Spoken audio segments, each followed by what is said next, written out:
Sir सुनने में आया है कि हयांग मांगटी के ऊपर बहुत बड़ा एलिगेशन लगाया गया है कि 10 करोड़ उसके बाद 7 करोड़ का उन्होंने यहाँ से जो भी इंटरेस्ट में पैसा लिया था एक्सपेंस से उसके बाद उनका कहना है कि वो इनकार कर रहे थे ऐसा कुछ नहीं है और उनका इंस्टॉलमेंट सब कुछ खत्म हो चुका है। तो आप लोगों का क्या कहना है as an MP of Pakistan? Since media में बहुत चल रहा है बात, क्योंकि कुछ कुछ बातें हैं as a bank, fiduciary relationship है, ज़्यादा हम उतना रिवील भी नहीं कर सकते हैं। लेकिन सिंस ऑब्वियसली ये मैटर कोर्ट में भी चल ही रहा है, सो उनका लोन अकाउंट्स थे तो which had become NPA. Basically उनका जो ड्यूज था वो नहीं आ रहा था बैंक में। सो बैंक का जो नॉर्मल प्रोसीजर है वो शुरू किया गया था, तो शुरू नोटिस वगैरह दिया जाता है। एंड जब वो नहीं हो रहा था, so bank proceeded with legal recourse. तो पहले बाकी जाय में शायद जो सर्टिफिकेट ऑफिस है वहाँ दिया गया था इस पर्टिकुलर केस को। फिर वहाँ से 2019 में ये चला गया लोक अदालत में। सो 2019 में लोक अदालत में the court, the honourable court had passed a judgement जिसमें कुछ एक सेटलमेंट अमाउंट फिक्स हुआ है। सो शायद टू लोन्स का अराउंड रफली अराउंड 16.8 करोड़ का फिक्सेशन हुआ था, जो बोरोवर को पे करना था बैंक को। उसमें इंस्टॉलमेंट्स भी फिक्स हुआ था कि उस कोर्ट के जजमेंट में कि वन टाइम में नहीं देना है, लेकिन इंस्टॉलमेंट कुछ फिक्स कर दिया था अराउंड 1 to 1.5 करोड़ का कि इतना इंस्टॉलमेंट्स में 5-6 इंस्टॉलमेंट्स में उनको क्लियर कर देना है। तो ये था द बैकग्राउंड ऑफ इट। तो उसके बाद जब मैं बैंक में ज्वाइन किया हूँ तो this was one of the biggest lending that the bank had undertaken. तो हमने भी देखा कि क्या चल रहा है, तो देखा है कि रिकवरी नहीं आ रहा है। एंड देन वी डिस्कस्ड, क्योंकि कोर्ट ने ऑलरेडी जजमेंट पास कर दिया है कि व्हाट कैन वी डू। तो फाइनली हमारा लीगल काउंसिल के एडवाइस के मुताबिक हमने एग्जीक्यूशन पिटीशन फाइल कर दिया सीजीएम कोर्ट में कि 2019 में ऐसा जजमेंट आया था लेकिन हमें पैसा नहीं मिला है। तो वो execution petition is still now under trial by this honourable court. तो काफ़ी हियरिंग्स हो चुका है and the next hearing is in the next month. तो जिसमें बेसिकली एग्जीक्यूशन पिटीशन हमारा सिंपल सा है कि when the Lok Adalat court has already, the honourable court has already given its judgement कि इतने इंस्टॉलमेंट में क्लियर करना है, अभी तक हमें क्लियर क्यों नहीं किया गया है और हमारा जो भी ड्यूज है क्लियर किया जाए। तो ये अभी इट्स अंडर ट्रायल, मतलब चल रहा है, तो फाइनल जजमेंट नहीं आया है, तो कोर्ट में ही है। तो बेसिकली मैं वो जो एक एग्रीकल्चर को उन्हें नहीं होने के क्लियर कर दिया जाए तो वो कोर्ट उन्होंने कुछ किया है पेमेंट्स, ऐसा भी नहीं कि बिल्कुल पेमेंट्स नहीं किया है, but we still have outstanding amount. Sir bank को भी ये भी कहता है कि आपका एक को पर्टिकुलर को लोन लिया गया तो सेवन लोन लिया इंटरेस्ट काफी बढ़ जाता है तो इंटरेस्ट को आपने माफ कैसे कर दिया आपके बैंक में कुछ ऐसे प्रोविजन है कि अंडर एनी प्रोविजन लोन को माफ किया जा सके क्योंकि 7 करोड़ भी था 3 करोड़ भी था लेकिन आपका सेटलमेंट आ रहे थे 6 करोड़। इसमें दो चीज़ें हैं। One time settlement most bank do, बहुत सारा बैंक्स, नॉट बहुत सारा, almost every, all the banks have ऋण समाधान योजना, वन टाइम सेटलमेंट, जहां बोरोवर नहीं दे पा रहा है तो उस केस में आरबीआई का भी पॉलिसी है कि क्या कितना माफ किया जा सकता है, कितना माफ नहीं किया जा सकता है। तो मोटा मोटी बेसिकली द अंडरलाइंग मूल तत्व ये है कि उस पॉलिसीज का कि जो आउटस्टैंडिंग बैलेंस है ऑफ द प्रिंसिपल अमाउंट, वो रिकवरी होना इज पैरामाउंट। एंड उसके बाद इंटरेस्ट में सारा बैंक का अलग अलग अलग पॉलिसीज है। कोई कोई बैंक 100% माफ कर देते हैं, कोई कोई उससे ज़्यादा भी माफ कर देते हैं, और कोई कोई बैंक 40-50 माफ करते हैं। सो बैंक का स्टैंडर्ड पॉलिसी है। अब one time policy is basically under the management of the bank कि depending on the category of the loan उसको कितना माफ किया जाएगा। तो हमारा बैंक में वन टाइम पॉलिसी चालू है और बहुत सेटलमेंट होता है। एंड कुछ कुछ बहुत पुराने केसेस है, 80s का भी केसेस है, एग्रीकल्चर लोन्स वगैरह।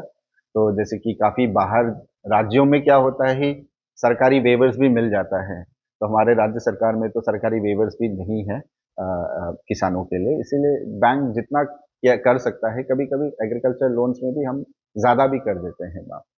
सो इनके केस में स्पेसिफिकली ये है कि जो हमारा सर्टिफिकेट में होता है सेटलमेंट बाकी जाए में या लोक अदालत में सेटलमेंट हो रहा है, द अंडरलाइंग फैक्टर जो होता है हमारा ही बैंक का ओटीएस जो वन टाइम सेटलमेंट पॉलिसी है, वो बैकग्राउंड में वही होता है। जब नेगोशिएशन होता है तो यही डिस्कशन होता है कि कितना तक हम नीचे आ सकते हैं, कितना हमें बिल्कुल हम माफ नहीं कर सकते और कितना इंटरेस्ट पोर्शन में माफ कर सकता है। तो या तो मैनेजमेंट अपने लेवल पे करे आउटसाइड द कोर्ट, या तो कोर्ट में अगर सेटलमेंट करता है। The underlying policy is banks का स्टैंडर्ड वन टाइम पॉलिसी। अब इनका ये आर्गुमेंट है इस केस में कि बहुत ज्यादा माफ किया है। तो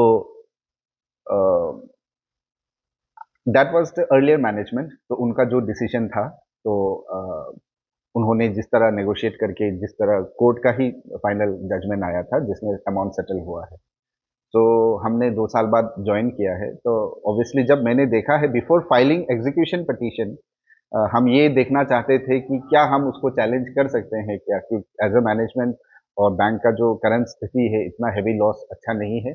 तो क्या हम उसको कोई एवेन्यूज़ है कि हम उसको चैलेंज कर सकें कि नहीं, ये सेटलमेंट से हम खुश नहीं हैं, फिर से दोबारा किया जाए। बट लीगल प्रोसेस आप सबको पता है, लिमिटेशन पीरियड होता है अपील करने का भी, तो वो सब मतलब एक्सपायर हो चुका था। तो the only recourse that we could have we had was execution petition, कि जो जजमेंट आ गया उसका ऊपर ही रिकवरी किया जाए। तो सो सो मैं आपसे पूछना चाहती हूँ सर कि जो यहाँ पर बोला गया है कि जो पहले जो मैनेजर थे जीवन आनंद है, उनके साथ उनका अच्छा संबंध था जिसकी वजह से ऐसा सेटलमेंट हुआ है। क्योंकि यहाँ पर हमें पता चला है कि 10 करोड़ 2013 को लिया गया, वो ना चुकाने के बाद भी 2016 में फिर से उन्हें 7 करोड़ का लोन दिया गया, जबकि उसका इंटरेस्ट बनता है 10 करोड़ का 19 करोड़ 50,41,500 रुपीज। उसके बाद 7 करोड़ का बनता है 9 करोड़ 55,48,197 रुपीज। तो सर जो सेटलमेंट की बात कर रहे हैं, क्या वो क्योंकि मांगती सर का सेटलमेंट अच्छा था यहाँ के मैनेजर के साथ, जिसकी वजह से ये सेटलमेंट इतना सारा कॉम्प्रोमाइज हो रहा है, आप इस पर कुछ बताएंगे? सर आई वांट टू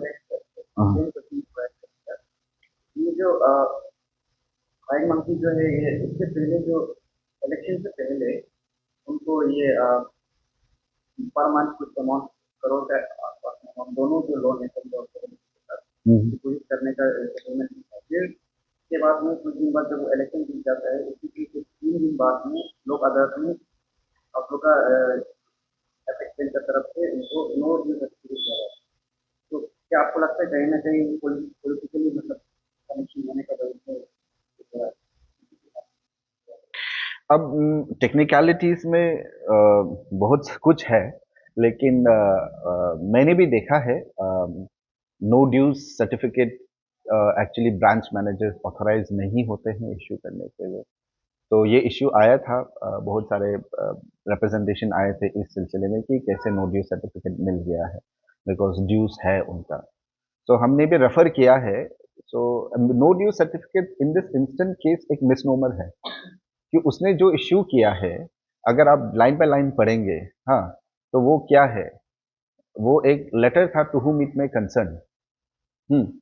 तो उसमें अगर आपके पास एक कॉपी है, आपके पास भी होगी शायद, तो एक बार देख लीजिए क्या है क्या नहीं है। तो उसका हम जो इंटरनल प्रोसेस करना है वो तो हम कर ही रहे हैं, लेकिन मैं यही बोलूंगा कि you should read the document कि व्हाट इट सेज, उसका वैलिडिटी क्या है, and when you match it judgement, मतलब there was a gap period, उस गैप पीरियड का इस्तेमाल करते हुए उन्होंने शायद ये सर्टिफिकेट दिया है, which was not appropriate and which was not authorised on his part to be given, but he is a retired person from the bank.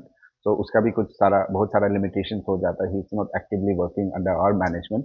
तो हम उनको उनका जो कंट्रोल है, उनका जो डिसिप्लिनरी एक्शन का भी एक लिमिटेशंस आ रहा है हमें। तो वो है, लेकिन जो करना है हम इंटरनली जो कर रहे हैं वो, एंड एटलीस्ट हम क्या कर सकते हैं कि at least we have reformed our policies कि सारा ब्रांच मैनेजर्स को सर्कुलेट कर दिए हैं कि नो ड्यूज क्या है, नो ऑब्जेक्शन क्या है, to whom it may concern क्या है, and who is authorise to issue what. So actually no due certificate is to be only given by head office. हाँ, कुछ सरकारी स्कीम है जहाँ हजारों लोगों को जरूरत है और वो सारा मान लीजिए तवांग से, लोंगडिंग से ईटानगर आके नो ड्यूज निकाले, उनके लिए प्रॉब्लम होता है छोटे छोटे किसानों को। तब हम कुछ स्पेशल केसेस में for specific purpose, for example agriculture related कुछ स्कीम है, तो वहाँ हम ब्रांच मैनेजर्स को ऑथराइज कर देते हैं कि specifically for particular scheme you can issue. तो वो करते हैं, अदरवाइज हेड ऑफिस से ही किया जाता है, और इनके केस में हेड ऑफिस से नहीं दिया गया था, एंड ऑब्वियसली ब्रांच में भी कोई रिकॉर्ड है नहीं, तो whatever was done at his own personal capacity. हमारे मतलब सोर्स के हिसाब से branch manager issued NOC without any authorisation, without any evidence. तो उस पर आप क्या करेंगे, क्योंकि एनओसी इश्यू किया गया है विदाउट एनी ऑथराइजेशन। नहीं, वो इसलिए मैंने बोला है, अगर आपके पास कॉपी है तो, अगर है आपके पास, है ना, नहीं है? नो ड्यू सर्टिफिकेट एनओसी का प्रेजेंट हाँ हाँ, इससे मतलब जिन्होंने इस पर वो केस पर वो कर रहे हैं, उन्होंने जो अगेंस्ट है उनका कहना है कि मतलब without any evidence branch manager ने एनओसी इशू किया। बेसिकली क्या हुआ, the certificate was use for the purpose of not due certificate. जिस चीज के लिए यूज करना चाहिए था। हाँ, अभी काफी बार होता है ऐसे इश्यूज आए हैं, ऐसे इश्यूज आए हैं पुराने समय में भी कि हमने लिख के दिया हुआ है बैंक के तरफ से, कि no objection certificate, no dues नहीं, no dues is you don't have due, but they are dues, sometimes a borrower has dues which is healthy, वो टाइमली अपना इंस्टॉलमेंट दे रहा है, ये कर रहा है, he wants to participate in tenders, and there is no objection, तो हम एक एनओसी देते हैं, ये साफ साफ लिखते हैं कि इसका एक लोन है, but he is maintaining that loan account very well. तो ये सब है। तो हमारा ये भी रिक्वेस्ट रहता है कि जिस अथॉरिटी में ये प्रेजेंट किया जा रहा है, they should also see the content of what is given in that. हाँ, just because you wanted a no dues and बस एक हमारा लेटर पैड में हमारा एक लेटर दिख गया, उसके कंटेंट में क्या है उसको ध्यान नहीं देके you mark it off as no due certificate आ गया, वो भी गलत है। तो it was use as a no due certificate, but was it truly a no due certificate, वो भी देख लीजिए। सर मेरा पहले का क्वेश्चन का आंसर नहीं दिया सर आपने कि 2013 में 10 करोड़ दिया गया, तो फिर सेक्रेटरी जबकि 10 करोड़ का रिइंबर्समेंट कभी हुआ ही नहीं, फिर 7 करोड़ दिया गया। सी पुराना जो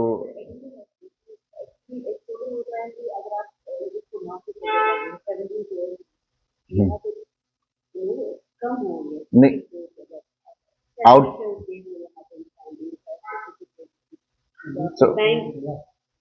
हाँ, जैसे जीएम सर बोल रहे थे, आउटस्टैंडिंग बैलेंस का रिकवरी करना वो बैंक का जिम्मेदारी है। आउटस्टैंडिंग बैलेंस ये है कि मान लीजिए किसी ने 100 रुपया लिया है प्रिंसिपल, इंटरेस्ट मिला के 150 हो गया, लेकिन बीच में उन्होंने 10 रुपया भी दिया था, तो that is deducted from let's say principal, तो प्रिंसिपल का तो 90 ही ड्यू था। तो इनके केस में भी ये था कि जब केस भी चल रहा था, उन्होंने शायद एक लमसम कुछ पेमेंट किया था which was deducted from the principal amount.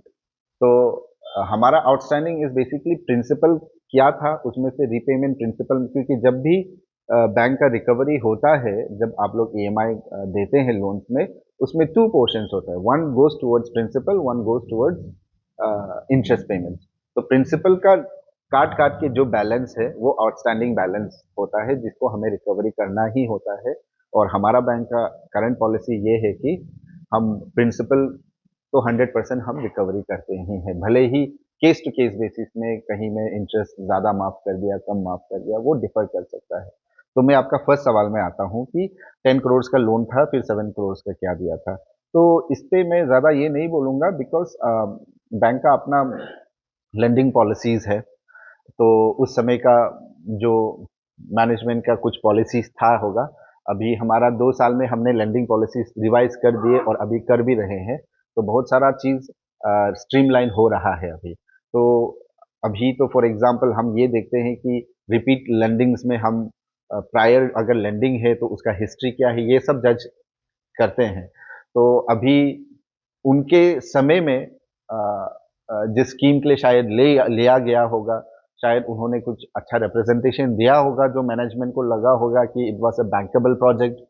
सोचा होगा कि शायद जिस स्कीम के लिए पैसा लिया था, जिस प्रोजेक्ट के लिए और वो बैंक में मोरेटोरियम पीरियड भी रहता है, जैसे कि हॉर्टिकल्चर स्कीम में मान लीजिए कोई-कोई स्कीम में 6-7 साल का मोरेटोरियम भी दे देते हैं, तब तक रिकवरी नहीं आता है क्योंकि इन्वेस्ट किया है, अभी तक इनकम शुरू नहीं हुआ है। तो शायद उनके केस में भी यही रहा होगा कि management it was within that period कि मैनेजमेंट को लगा होगा कि नहीं, अच्छा कर रहा है, लेकिन और थोड़ा पैसा चाहिए और डालेंगे तो निकल के आएगा। ऑब्वियसली ऐसा नहीं हुआ, तो दुःख है उस बात का बट तो मोरोवर ये क्वेश्चन है हमारा एक्चुअली अभी इनके ऊपर जो केस चल रहा है हुँ। अभी कितना अमाउंट है कितना उनको देना है उनकी वो इस चीज को लेना नहीं चाह रहे कि हाँ मेरा ऐसा नहीं है हमने कुछ चुका दिया जैसे हमने शुरू में कहा है कि judgement was already pass by the honourable court in the Lok Adalat matter मतलब लोक अदालत में जब ये मैटर टेकअप हुआ था, तो हम केवल उसका एग्जीक्यूशन के लिए हम पिटीशन फाइल किए हैं कि एटलीस्ट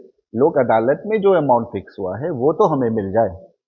हाँ, बाकी वो इतना माफ़ हुआ, इतना नहीं हुआ, वो मतलब हम वो दैट बिकम्स सेकेंडरी। भले ही लॉस भी हुआ, जो भी हुआ, लेकिन one figure was fixed by the court. At least वो तो निकल के आ जाए। तो दिस इज़ बेसिकली उसी का एग्जीक्यूशन पिटीशन है। It is not a new case कि court has already decided that amount should be given to the bank and the bank is requesting that that amount should come to the bank. तो फिर कोशिश कर सकते हैं आप नहीं, तो मेरा ये क्वेश्चन था कि इतनी ज़्यादा अमाउंट है कि ये नॉलेज से जो आपके हेड पॉइंट है उनका विदाउट नॉलेज क्या बैंक वाले को इतना ज़्यादा अमाउंट नहीं सकता नहीं, ये लेंडिंग तो ब्रांच सैंक्शन हुआ ही होगा हेड ऑफिस से, हुआ ही है। ये ऐसा नहीं है कि obviously final disbursing authority is branch manager, but proper sanctioning हुआ, मैनेजमेंट हैज सैंक्शनड इट। मतलब हेड ऑफिस का हाथ होना जरूरी है हाँ, तो जो अब केस है कैसे आप जस्टिफाई करिए क्योंकि कहीं ना कहीं इट्स अबाउट द बैंक का कुछ बोलते नहीं है पब्लिक का भी ऐसा है ये हम्म, तो अगर ये हाई मोटी का केस भी आपने इतना क्लोज माफ कर दिया है तो क्या ऐसा कुछ प्रोविजन है कि पब्लिक को भी आप इतना अमाउंट माफ कर सकते मतलब जैसे मैंने बोला है कि हर बैंक का अपना स्टैंडिंग सेटलमेंट पॉलिसीज रहता है और हमारे अपेक्स बैंक में कुछ क्रेडिट का हिस्ट्री रहा है। बहुत सारे डिफ़ॉल्टर्स रहे हैं, तो उनको क्लीन करने के लिए बहुत पुराने-पुराने लोन को 80s 90s का हमने लास्ट ईयर भी एक स्पेशल ओटीएस भी पॉलिसी निकाला था। तो जिसमें अराउंड काफ़ी हेवी अमाउंट सेटलमेंट हुआ है। कि ऐसे केसेस हैं जहाँ में मान लीजिए प्रिंसिपल बोरोवर ने 2 लाख रुपए लिए हैं, वो गुज़र गए हैं, उनका वाइफ भी गुज़र गया, उनके बच्चे हैं और मतलब कैपेसिटी नहीं है देने के लिए, तो केस टू केस बेसिस में अभी भी एग्रेसिवली हम लोग केस टू केस जैसा आता है, एप्लीकेंट हैज़ टू अप्लाई कि हम सेटलमेंट हम नहीं दे पा रहे हैं, ये कर पा रहे हैं। तो ऐसे केसेस में हम सेटलमेंट कर रहे हैं। It is not just one person को बेनिफिट मिला हुआ है। हमारे यहाँ हज़ारों लोगों को ये बेनिफिट मिल चुका है ओटीएस स्कीम का। मतलब सेटलमेंट पॉलिसी का beneficiary is not just one. अब एक का केस मीडिया में आया है, हेवी है तो लग रहा है, लेकिन ऐसे बहुत सारे लोग हैं ऑलमोस्ट 100% ऑफ एनपीए अकाउंट्स जो जिनका बहुत साल से पेमेंट रुका हुआ है, उसमें जो भी सेटलमेंट हो रहा है, वो वन टाइम सेटलमेंट ही हो रहा है। क्योंकि एनपीए इसलिए है क्योंकि वो नहीं दे पा रहे हैं और बैंक भी हमारा जितना ओवरड्यू है प्रिंसिपल पर इंटरेस्ट मांगने जाए तो वो फर्स्ट केस में एनपीए हुआ क्योंकि वो नहीं दे पा रहा है तो उस केस में हम ओटीएस पॉलिसी अडॉप्ट करके जितना भी सेटलमेंट हुआ है एंड लास्ट 1-2 years में बैंक का NPS have gone reduced drastically मतलब अभी भी हाई है लेकिन काफ़ी इम्प्रूवमेंट हुआ है तो वो सब क्यों हुआ है बिकॉज हमने ओटीएस पॉलिसीज को प्रमोट किया है जितने भी ब्रांच मैनेजर से बोला है कि जो पुराने अकाउंट है जिनका नहीं हो रहा है आप करवा दीजिए तो ऐसा कर रहे हैं सर तो जैसे आप नाभा के साथ काम करते हैं एग्रीकल्चर माइनिंग प्रोवाइड करते हैं तो बिल्डर डेवलपमेंट में वो काम तो होता है और अपने बैंक में लोन उसके ग्राउंड पे क्या आप लोन इशू करने के बाद उसको इन्वेस्टमेंट को वो पैसा वो लोन इन्वेस्टमेंट को अगर आप नजर रखा तो पैसा कहाँ पे इन्वेस्ट करें। देखिए, सिंस ये पुराना है, हमारा एक लाइसेंस बैंक है, कोऑपरेटिव बैंक है, स्टेट रूरल कोऑपरेटिव बैंक बोलते हैं। लेंडिंग बहुत प्रकार के होते हैं। हाँ, agriculture lending and lending to cooperative self help groups एक मेजर हमारा कंट्रीब्यूशन है। बट ऐसा नहीं है कि सिर्फ यही लेंडिंग होता है। बहुत सारे बिजनेस डेवलपमेंट लोन्स होते हैं, हाउसिंग लोन्स होते हैं, सैलरीड अकाउंट्स को पर्सनल लोन्स होता है, व्हीकल लोन होता है, एक्सेट्रा। तो वो भी दिया जाता है।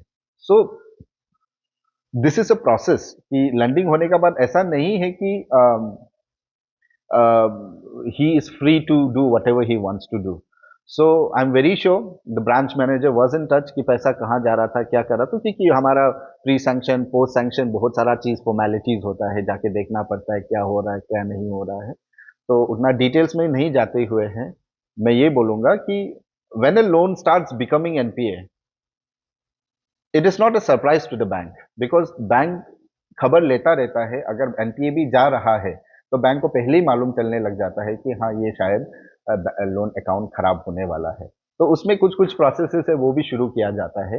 दे आर मतलब legal mechanisms and official procedures की क्या किया जाता है। तो पोस्ट सैंक्शन बहुत सारे एक्टिविटीज होते हैं। तो इस पर्टिकुलर केस में मैं इतना डिटेल्स में नहीं गया हूँ, लेकिन ऊपर ही ऊपर शायद कुछ एक प्रोजेक्ट्स कंस्ट्रक्शन प्रोजेक्ट के लिए लिया गया था, and for some reason probably that project did not happen, because शायद कुछ उसमें स्टेट गवर्नमेंट का भी था, सेंट्रल गवर्नमेंट का भी कुछ था शायद। एंड देन वो शायद उतना डिटेल्स में नहीं गया हूँ, क्योंकि जब तक मैं ज्वाइन किया हूँ it was already NPA and it was already decided by the court कि कितना है। तो वो पुराना कहानी को खरोद के कुछ फायदा नहीं है। बस ये है कि कोर्ट ने कितना डिसाइड किया वो पैसा हमें मिल जाए बस।